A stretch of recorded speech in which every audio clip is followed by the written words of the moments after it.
Will the Trump effect mean your energy bills in the UK get cheaper? Hello, I'm Martin Lewis of MoneySavingExpert.com. The short answer is yes, but only a little. Nothing to write home about. Many people have been asking me about this, so I want to try and explain in detail, though it is a bit complicated. First, what do I mean by the Trump effect? Well, I'm talking specifically about the economic bombshell of huge tariffs that were put on imports to the United States. So when other countries send goods to the United States, there's now a tariff, a tax levied on them when they're imported. It was meant to be an economic disruptor. It has certainly been an economic disruptor, though whether it has been a disruptor in the way that was intended is a wholly different question. Now, the reason this will potentially affect our energy bills, or almost certainly affect our energy bills, is because of market fears of a possible US recession or worldwide recession, or if not a recession, at least an economic downturn, which is not the best news. And in simple terms, the way this affects it is the idea that the economy is going to be worse means there would be less demand for oil, which has brought the oil price down, because the price of these things is based on predictions of what's going to happen in the future and well, how much demand there'll be. So the oil price has dropped, and the big one for setting UK gas and electricity prices is the gas price, and the gas price has dropped too. Why does that set electricity prices? Because the way our pricing system works means much of our electricity pricing is based on the wholesale rate, the rate gas and electricity firms pay for gas. So that is the big picture. How does that practically affect the price that you pay for home energy? Well, in a nutshell, there are two different types of home energy bill. The first is the energy price cap. This is the regulated tariff set by Ofgem that dictates the maximum standing charge and unit rate that energy providers are allowed to charge on their standard tariffs, the bog standard default tariff, the I've not done anything, that's the one you're on. And that affects 2/3 of homes in England, Scotland and Wales. Northern Ireland doesn't have an energy price cap. The other type of deal are fixed rates and special deals, which are much more of a market-based situation. So let's take these in turn. The big one is the price cap. That affects more homes. Now, the energy price cap, there's lots of fixed factors, but the big variable factor are wholesale energy rates, the price that energy firms pay for gas and electricity. And they have dropped substantially on the back of the Trump effect. In fact, if you look at the graph, and this is a graph many people are sending me, they're currently from the absolute peak we saw in February, well, they're down, let's say, 40% right now.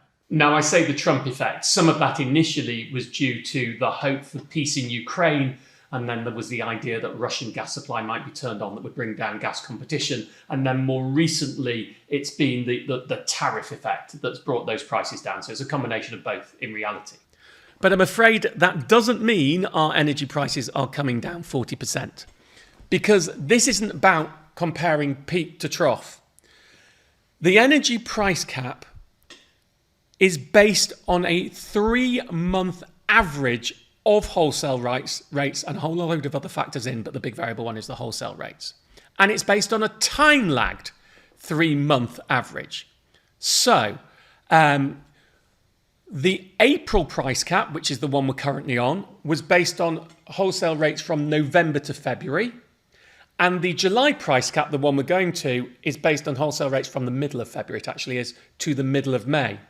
Now, that peak you saw in November to February, we saw prices going up, and then you had that peak at the end. But the average price of that period was much lower. So even though energy prices went up, it's not based on the very peak, it's based on the average. Since then, we've seen prices come down, and they're currently down about 40% from that peak. But the average price, well, it isn't down that much lower than the average before. In fact, the current predictions are we will see a fall of 6 to 8% in the price cap in July. Now, if you think about that, the price cap went up 6.4% in April. It's currently predicted to come down 6 to 8% in July. So it'll be slightly cheaper than where we were before it went up, just at the end of March. That's what we're expecting to see. And 1 or 2% of that is likely because of the Trump effect. Now, If things continue to go down and the predictions for the worldwide economy worsen, we could see the prices dropping even further. But remember, because it's a 3-month average from February to May that dictates the July price cap, even if it drops a lot now, you've already got nearly 2 months worth of data in. It won't have the profound effect you would think it will.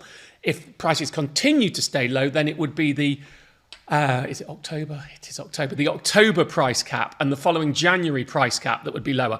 Now, currently, it is predicted that we'll see another drop of about 3% in October, and then it'll stay about the same in January, but that's really crystal ball gazing. So those graphs you're seeing of the wholesale rates coming down rapidly from peak to trough, I'm afraid the way the system works will not play into huge cuts into the price cap on energy bills.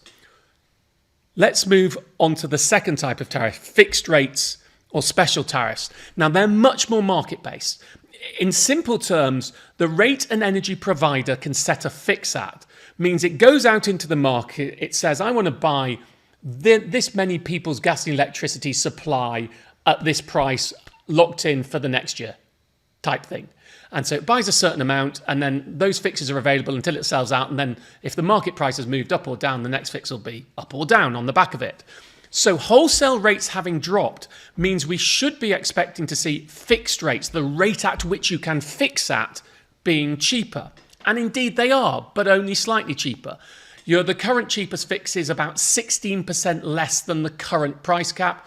A few weeks ago, it was about 13-14% less. So there's been a little bit of shifting because, of course, the rate that they set fixes at is not just due to what they can buy at, it's also due to how much profit they want to make and the competitiveness of the market.